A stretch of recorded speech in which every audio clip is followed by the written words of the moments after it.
যেই ব্যক্তি নামাজ পড়ে না, কুরবানি তার কোনো সফলতা আনবে না, কুরবানি তার জন্য সফলতা বয়ে আনবে না।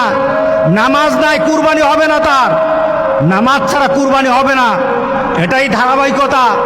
ইন্না আতাইনাকাল কাউসার ফাসাল্লি লিরাব্বিকা ওয়ানহার।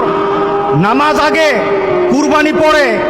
আর আমাদের সমাজে এমন মানুষ আছে নামাজ পড়ে না, কিন্তু লক্ষ লক্ষ টাকা দামের কুরবানি ছাড়ে না। এমন আছে কিনা বলেন? তার মানে কি? সে দিন বুঝে না, সে ইসলাম বুঝে না, সে মোহাম্মদ সাল্লাল্লাহু আলাইহি সাল্লামকে দেওয়া আল্লাহর ঘোষণাও জানে না, ইব্রাহিম আলাইহিস সালামকে দেওয়া সেই কুরবানির নীতি জানে না।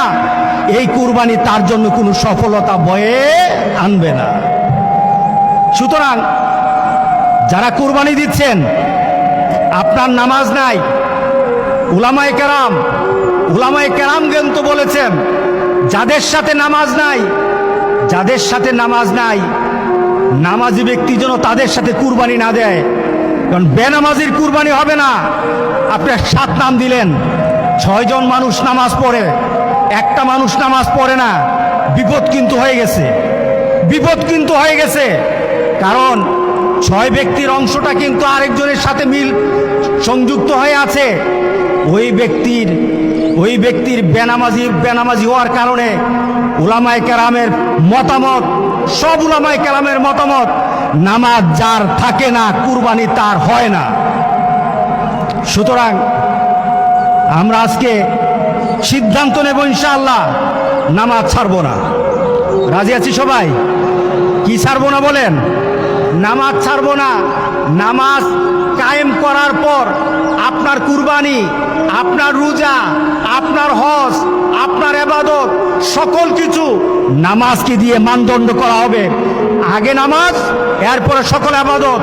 এটাই হবে মুসলমানদের ধারাবাহিক আমলের নিয়ম। যাদের সাথে নামাজ নাই, আজকে চলুন তওবা করি। আপনি আপনার রবের জন্য সালাত পড়ুন। আপনি নামাজ কায়েম করুন, সালাত কায়েম করুন, আপনি সালাত পড়ুন, আপনি আপনার রবের জন্য সালাত পড়ুন। এরপরে কি করতে হবে?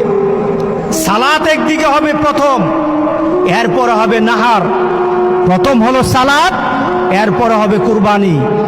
রাসূলকে বললেন আগে সালাত আদায় করেন, এরপরে কুরবানি করেন। ধারাবাহিকতা আছে কিনা আল্লাহর?